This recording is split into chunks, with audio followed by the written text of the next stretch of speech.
Hello, I'm Sarah with LHPU, and I have John here with me today as well. Welcome, and we're excited about sharing LHPU and our training opportunities.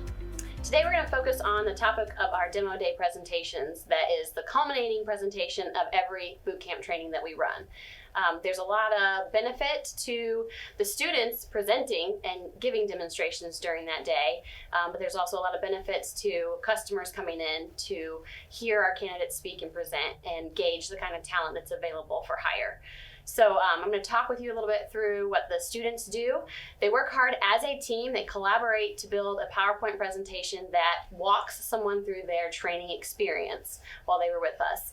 And then from there, they move on to give live hands-on demonstrations of their learning. So they are rehearsed in a way, but also there are always opportunities for something to not go as planned. And so the students have to think on their feet to problem solve right there live in front of the audience, in front of the customers that are there to listen to their presentation and see their demonstrations.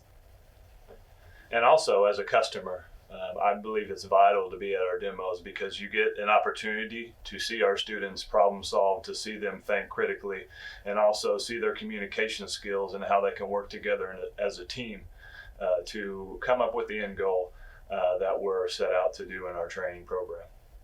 So there's a lot of benefit to attending an LHPU demo day if you are interested in hiring talent that's available in the engineering fields. So you can visit our website at www.lhpu.com for more information.